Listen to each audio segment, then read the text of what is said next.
All right, guys, what's up? Welcome back to the Dog Whisperer podcast. I am honored to be sitting in front of today one of the shiftiest guards walking the streets of Alabama. Mr. Tyler Mallory is with me today from Greenville. You need to get that?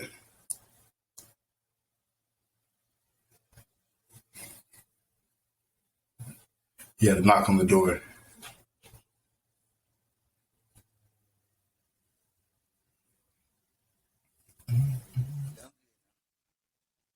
All right. We'll keep it rolling. It's real. It's what it is. All right, how you doing, Tyler? I'm doing good. How about you? Doing pretty good. Brought you on. I like to talk to athletes that are, getting ready for their next chapter. Kind of just about your process. How you got to where you are now. The ups and the downs. Where you look to go from here. Things like that. Really just so people can hear, your story, and guys who maybe your size that are playing ball can kind of relate to you and kind of take motivation and kind of guidance from you a little bit. So start off by just telling us, when did you fall in love with the game? How old were you? I was 7 years old. 7? Yeah. You're playing Little League? Yes, I was playing a rec league. We have a rec league every year. I had started playing. Okay. Who was your coach? Jerome Harris was my first coach. He passed away, but he raised a lot of different players around this area. Okay. So when did you know that basketball was something that you wanted to really take serious and go to the next level with? It was about 6 years ago. It was 6 years ago today. My stepdad passed, and instead of staying at home and grieving, I went to a basketball camp that I had paid for, and I forgot all about it until I finished. So I knew that it was something that I could do to get me away from all the bad stuff that happened. Yeah. Okay. That's big. That's definitely, brings passion to the game, and that gives you a reason, to step on the court, and watching you play, I got to, experience it firsthand, just watching your shiftiness. But that explains kind of your approach to the game, how you approach every single play, the hustle you have, those 50-50 balls and, getting to the lane and creating for your team. It really kind of explains in more detail kind of where your mind is at, where it's been. So I like that, you're able to draw, passion from pain. That's progress for you. So did you play more than one sport growing up, or was it just basketball? I tried football. I tried it twice. Oh. I ain't like it. I ain't gonna say I don't like contact, but football, I feel like it just wasn't for me. Then I played baseball for a few years when I was younger, but I stopped. I just started liking basketball. Okay. I mean, you just contact in basketball. It's a different kind of contact. Different kind. Football. Yeah, football is something else, man. So what would you consider your greatest strength when it comes to your game? I say attacking the basket and getting to the floater. Okay.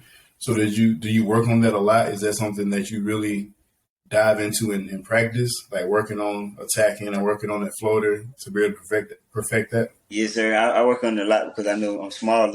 I ain't gonna be able to go up and dunk on nobody most of the time. So I just gotta work on the float. I gotta have a nice touch if I want to be able to go play on the next level. For sure.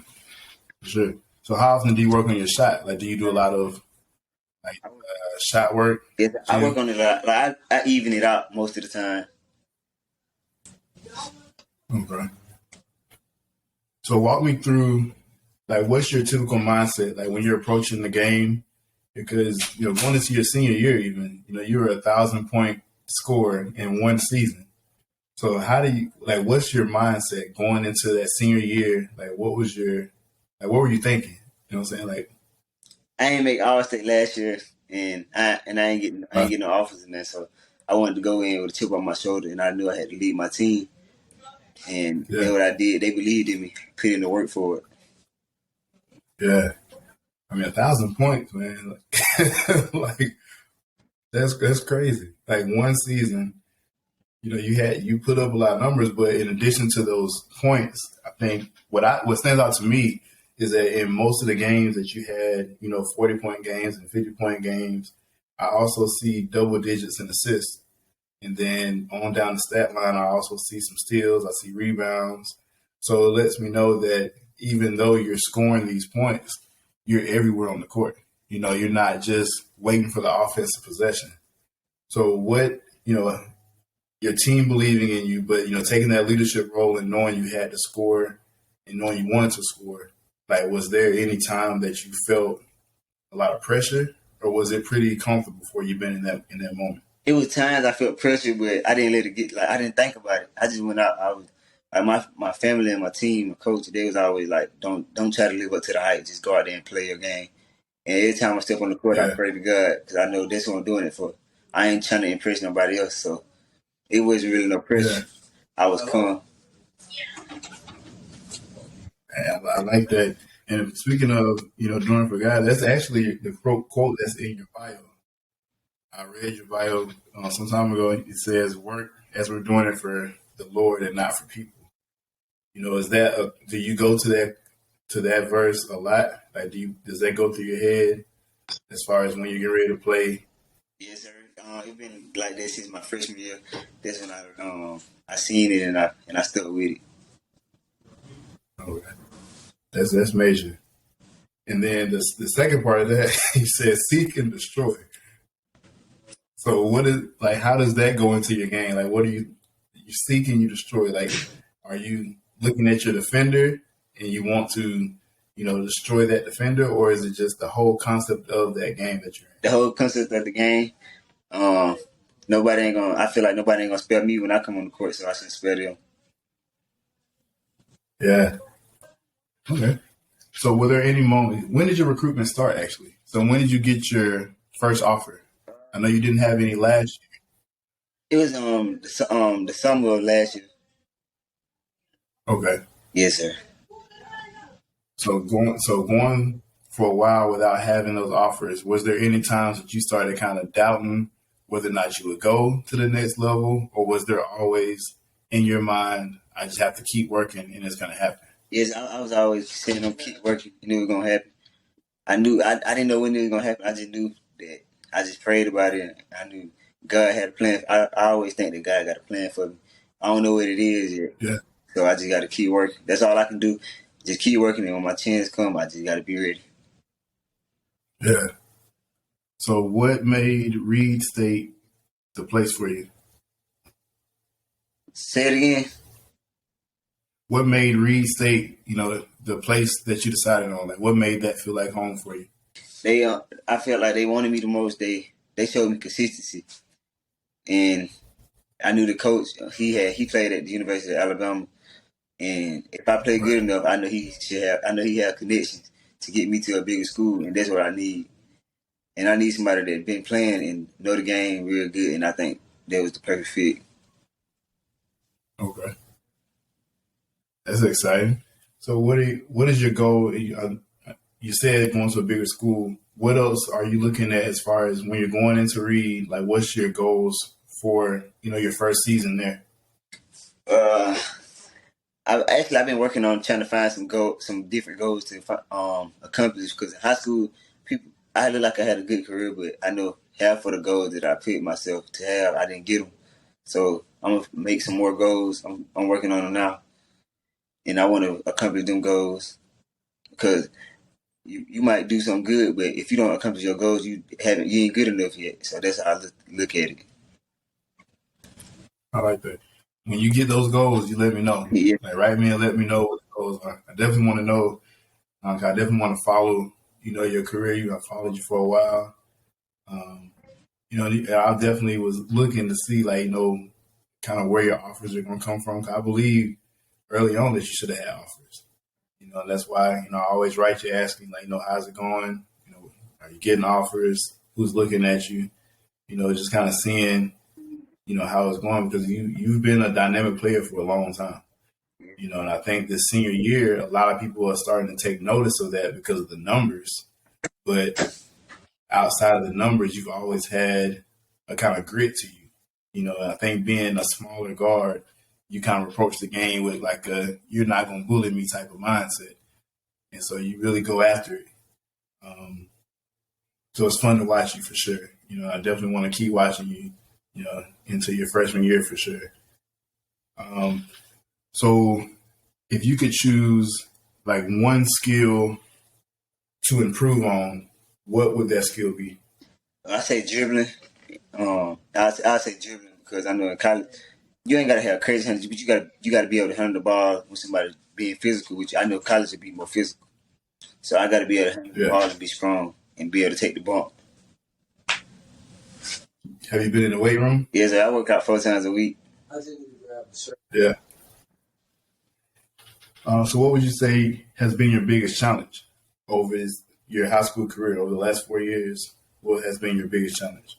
I say my sophomore year I was starting. The coach he told me he wanted me to come off the bench. It wasn't that I was playing bad. I guess he seen something different. At first I felt disrespected, but I thought about it. He wanted what's best for me, and I know that if I'm being a team player, then the team will respect me more. If they see that I can come off the bench, that'll influence somebody else to take on a different role. So I think that was the biggest challenge.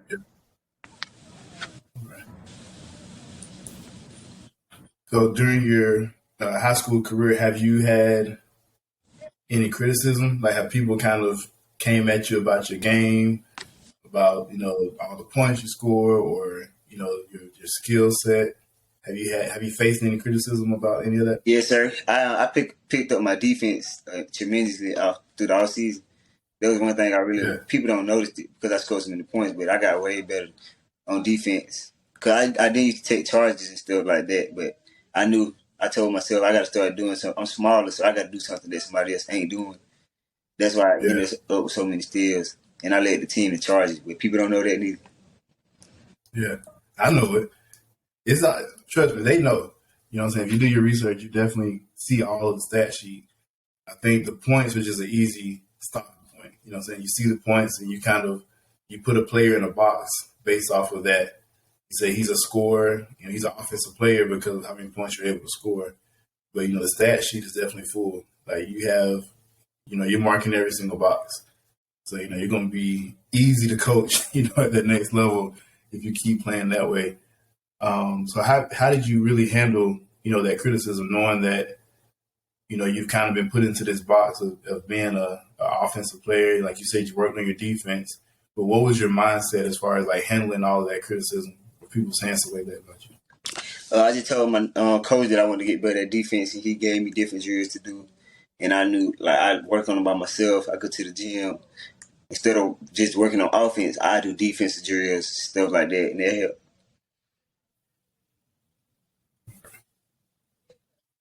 So do you have any personal values, that you have that you bring to the game with you? Yes, sir. I work hard. I'm going to put in extra work anytime I can. And I think I've been like that since I'm going to tell you the truth. I didn't work out before my 8th grade summer. I had got hurt. Yeah. I came up to play JV my 8th grade year. So after that, I knew I had to work because I wasn't good enough. And then since then, I never stopped. And I seen the fruit. When I planted the fruit, I seen it grow ever since then. So Tyler, what advice would you give the kids that are coming up, behind you? The smaller, kids that are like like you said, you have to put in a little bit extra work because you are a little bit undersized. So you have to, kind of approach the game a little differently. So what would you tell, those kids, that haven't been, seeing recruitment yet? They're going into maybe their juniors, maybe going to their senior year next year. What would you tell them for advice as far as dealing with, recruitment and the work effort, all that kind of stuff? I'd say don't let it determine your game. Just go out there, play to have fun. Don't let it pressure you. The coaches watching, they might not text you or call you right away, but they'll be watching if you're good enough. and just work hard regardless, playing good or bad, because anything can happen. If your chance comes and you ain't been working, then you just wasted your time. Yeah. So are you gonna play AAU for the rest of the summer? You still playing, or you? I'm gonna play. I'm gonna play some. I think I'm gonna quit after I sign. I'm gonna sign like 2 or 3 weeks from now. So I think I'm gonna quit. Then I'm just focused on getting ready for college. Gotcha. Well, I definitely appreciate you, man. I appreciate what you bring to the game. You know, you're fun to watch. Wasn't that fun having to be on the sideline?